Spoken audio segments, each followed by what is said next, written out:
नमस्कार दोस्तों, मैं श्रीधरनाथ तिवारी आज आपके सामने लेकर आया हूँ शिक्षा का विकास। भारत में शिक्षा का विकास कैसे हुआ, इससे संबंधित कुछ बातों को लेकर इसको आप सुनिए और लाभान्वित हुए, क्योंकि ये विभिन्न परीक्षाओं में पूछा जाता है।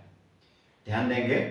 सर्वप्रथम हम इतिहास की ओर ध्यान देंगे तो पाते हैं कि प्राचीन काल में जो शिक्षण व्यवस्था थी वो कुछ औपचारिक थी। उसमें मौखिक ज़्यादा जोर दिया जाता था और कोई क्रमबद्ध रूप से प्रमाणिक नहीं थी। मध्यकाल में भी ऐसा ही हुआ, बौद्ध काल में भी ऐसा ही हुआ। लेकिन जब ब्रिटिश गवर्नमेंट हमारे यहाँ आई तो उन्होंने सर्वप्रथम नियमबद्ध रूप से शिक्षा की व्यवस्था के बारे में सोचा और भारतीय शिक्षा को बढ़ावा दिया। सर्वप्रथम 1813 ईस्वी में हम देखते हैं कि ब्रिटिश गवर्नमेंट ने भारतीय शिक्षा को नियमबद्ध तरीके से चलाने के लिए शिक्षा व्यवस्था पर खर्च करने के लिए 1 लाख रुपए की व्यवस्था करी। लेकिन उस समय शिक्षा व्यवस्था सही से हो नहीं पाई। फिर कुछ समय लग गया। कुछ समय उपरांत हम देखते हैं कि 1833 ईस्वी में 1833 ईस्वी में ब्रिटिश सरकार ने शिक्षा के लिए 10 लाख रुपए की व्यवस्था की। ठीक है। उसी समय लॉर्ड मैकाले आता है, जो ब्रिटिश गवर्नमेंट का एक विधिक अधिकारी था, वो यहाँ पर आता है। और लॉर्ड विलियम बेंटिंग का जमाना था, वो गवर्नर था यहाँ पे। तो क्या करता है, एक सिद्धांत देता है जिसे फिल्ट्रेशन थ्योरी या शिक्षा का निस्यंदन सिद्धांत कहते हैं। इस सिद्धांत के अनुसार वो अपनाता है, वो आकर के यहाँ के लाइब्रेरी और यहाँ के ग्रंथों का अध्ययन करता है और देखता है कि यहाँ के ग्रंथों में कोरी कल्पना की बातें कही गई हैं। यहाँ लोग 100 वर्षों तक, हजारों वर्षों तक जीते हैं और बहुत सारी कल्पनाएं की गई हैं। यहाँ के दूध की नदियाँ बहती हैं, शहद की धाराएं बहती हैं, बहुत सारी बातें। फिर इसको देखकर वो कहता है कि यहाँ की साहित्य में जो वर्णन है वो ब्रिटेन के एक लाइब्रेरी की एक अलमारी में आ जाएगा। हालांकि उसका जो भी विचार रहा हो, फिर वो एक यहाँ पर थ्योरी देता है जिसको हम फिल्ट्रेशन थ्योरी, शिक्षा का निस्यंदन सिद्धांत कहते हैं।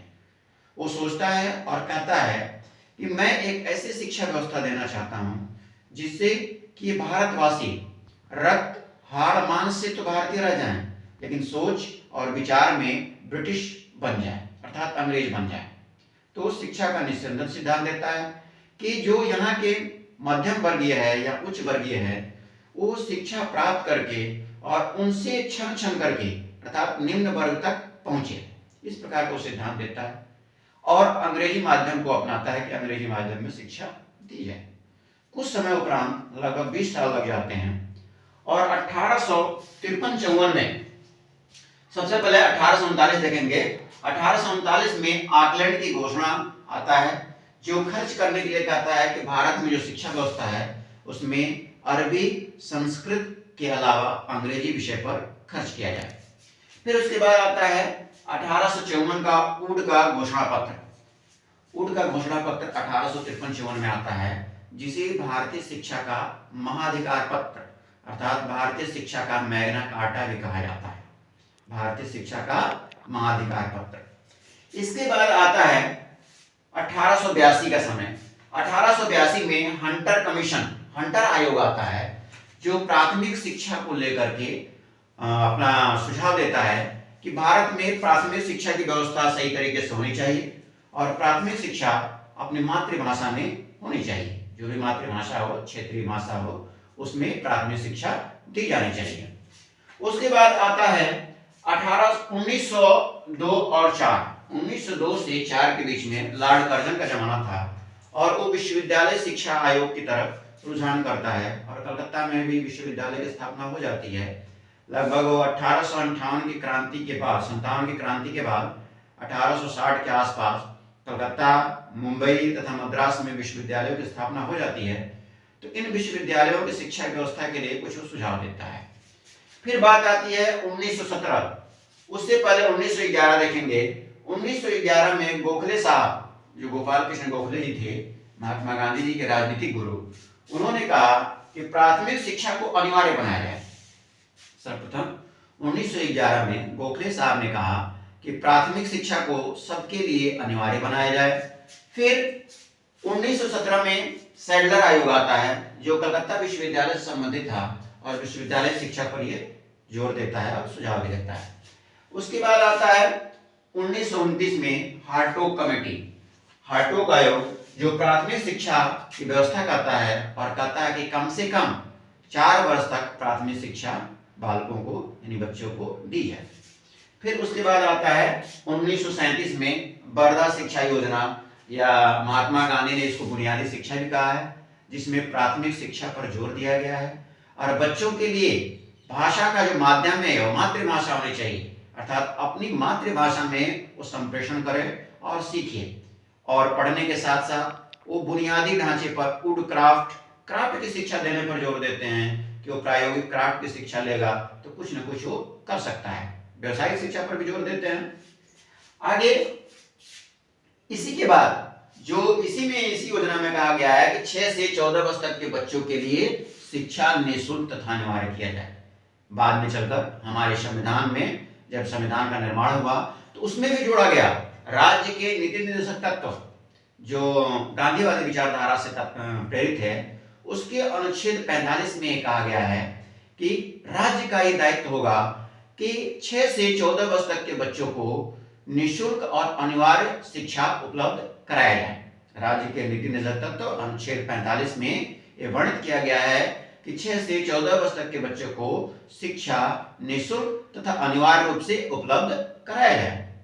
फिर उसके बाद 1976 में जब 42वां संविधान संशोधन होता है तो उसमें एक मौलिक कर्तव्यों को जोड़ा जाता है। बाद में 86 संविधान संशोधन के तहत मौलिक अधिकार अनुच्छेद 21A में भी ये प्रावधान किया गया है कि 6 से 14 वर्ष तक के बच्चों को शिक्षा का अधिकार है।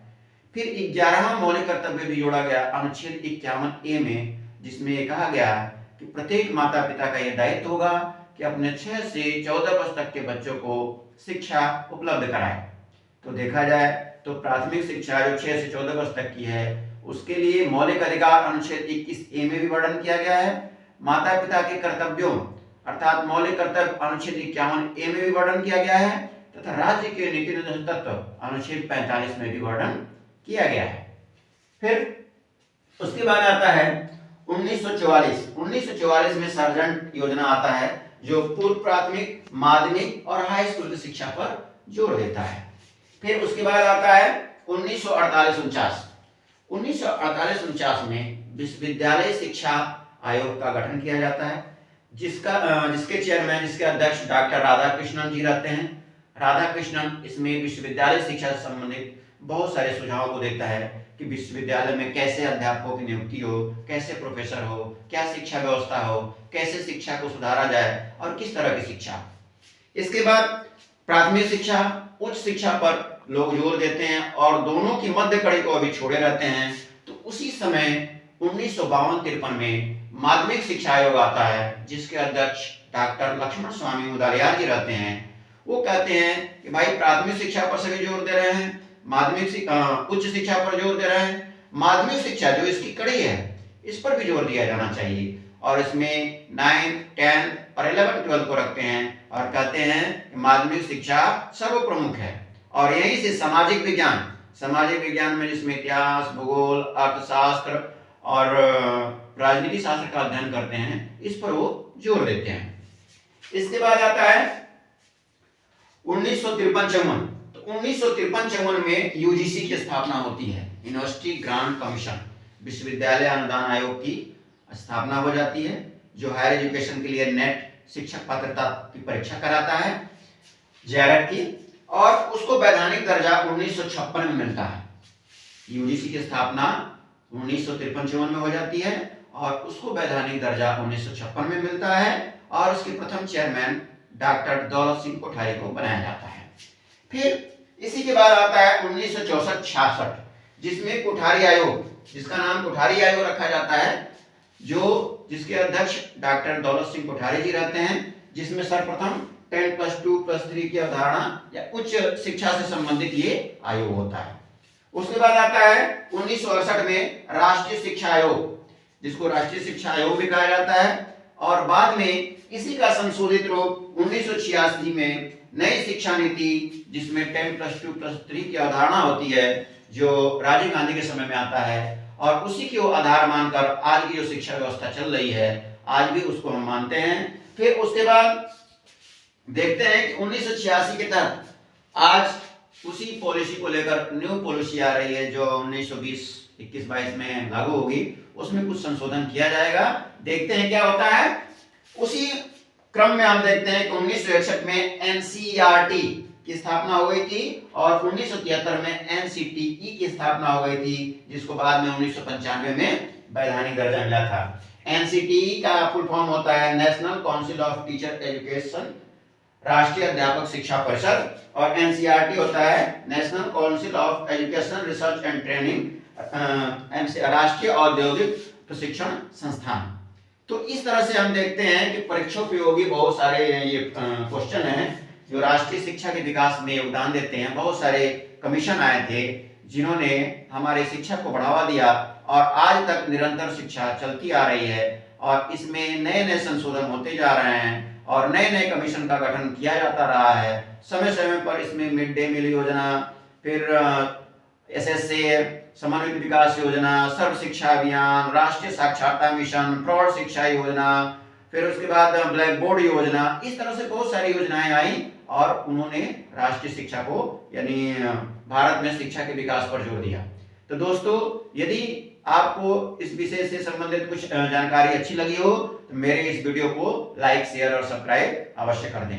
धन्यवाद।